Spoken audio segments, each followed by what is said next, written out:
এটা কি ইলেকশন হবে নাকি সিলেকশন হবে, এই শঙ্কাটাও আমাদের সামনে চলে এসেছে। একটি প্রতিদ্বন্দ্বী শক্তির সাথে গিয়ে উনি জাতীয় সরকার করবেন, আমাদের সাথে তো বিষয়টা তিনি ডিসকাস করেন নাই। আগামী দিনে সুষ্ঠু নিরপেক্ষ গ্রহণযোগ্য নির্বাচন হবে কিনা এই আশঙ্কাটাও আমাদের মধ্যে দেখা দিয়েছিল।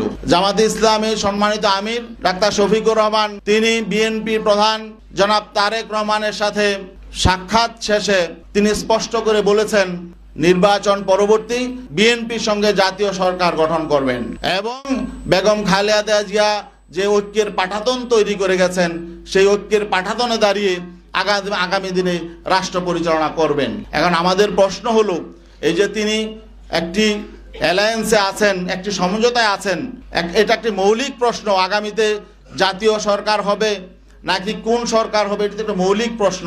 যেহেতু আমরা এদের প্রতিদ্বন্দ্বী, একটি প্রতিদ্বন্দ্বী শক্তির সাথে গিয়ে উনি নিজে ঘোষণা দিয়ে আসলেন তিনি জাতীয় সরকার করবেন, তাদের ঐক্যের পাঠাতনে দাঁড়িয়ে রাষ্ট্র পরিচালনা করবেন, তাহলে এখানে আমাদের সাথে তো বিষয়টা তিনি ডিসকাস করেন নাই, অন্যান্য শরিকদের সাথে তিনি এককভাবে ঘোষণাটা দিয়ে আসলেন।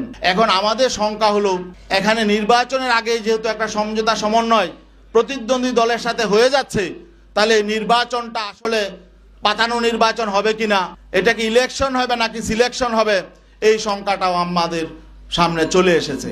তো এই শঙ্কা নিয়ে আমরা তো আসলে সহযোগী হতে চাই না কারো। আমরা চাই একটি প্রতিদ্বন্দ্বিতাপূর্ণ নির্বাচন।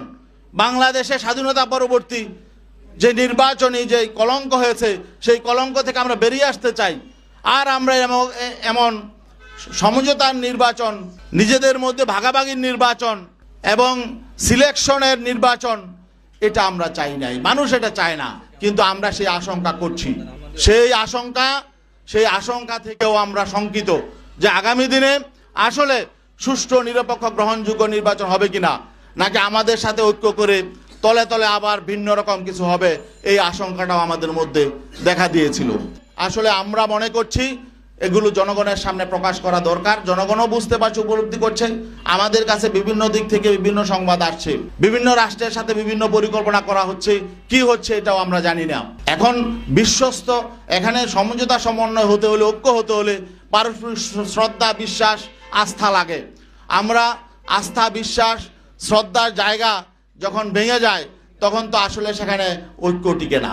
ইসলামী আন্দোলন বাংলাদেশের মোহতারাম আমিরের পক্ষ থেকে আদিষ্ট হয়ে আজকে আপনাদের সামনে এই কথাগুলো বললাম।